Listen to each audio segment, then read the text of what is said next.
finger that's pulling this trigger. You messed with the wrong family.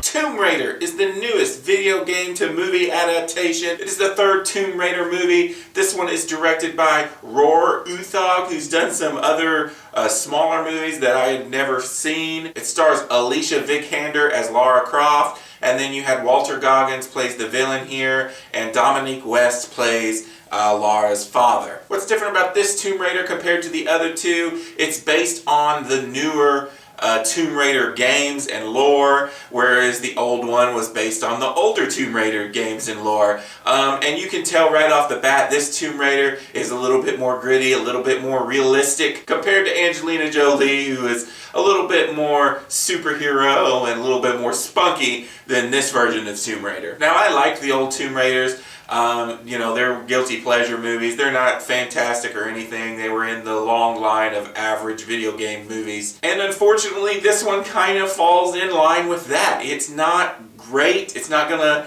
lift the curse of the video game movies that a lot of people think they have. But I didn't think it was horrible either. It was just very average for me. Let's get the good out of the way first. Alicia Vikander is fantastic as Lara Croft.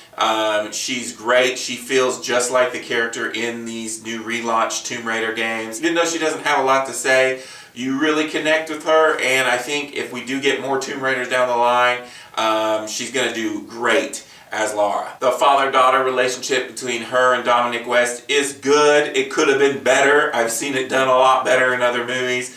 But it's pretty good. And Walter Goggins, you know, he's kind of an average villain. He's a great actor, and he does what he can here with the dialogue and script that he's given.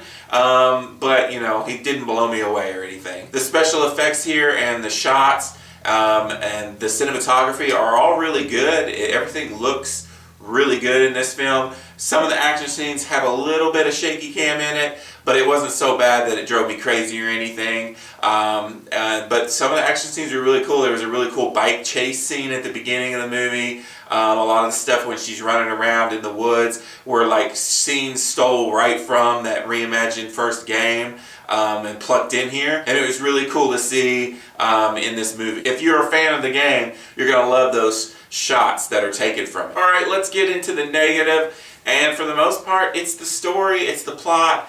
It's just confusing to me how you have these video games that have these great storylines, and instead of taking that storyline and maybe tweaking it a little bit, they just create something completely different and like pull maybe little shots from the game or a few little random Easter eggs from the game.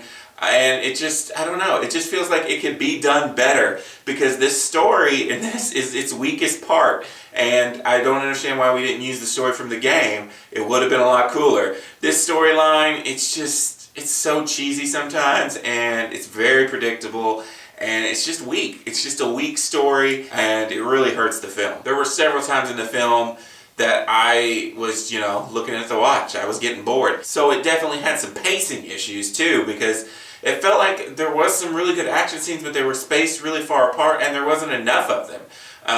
You know, more scenes of her just surviving out in the woods would have been more enjoyable to me. I like that kind of stuff. That was one of my favorite parts in the game, so I don't know. Maybe I'm in the minority there. I just felt like the story and the pacing were very lacking in this film. I mean, it showed promise. They did, at the very end, leave you a little tease for another movie, and it's crazy they showed in the trailer basically the end credit scene, which is kind of dumb. But overall, I didn't hate the movie. I enjoyed it. It's definitely worth a rent. If you really like to do Tomb Raider games, you're probably going to like it.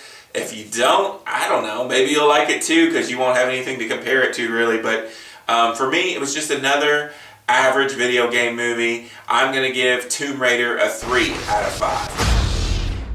Hey, thanks for watching this video. If you want to stay up to date with all my reviews and reactions, hit the subscribe button. While you're at it, hit the like button on this video, comment down below. Some of my last videos should magically appear here. Click those. Until next time, this is Rainy Cage. Peace out.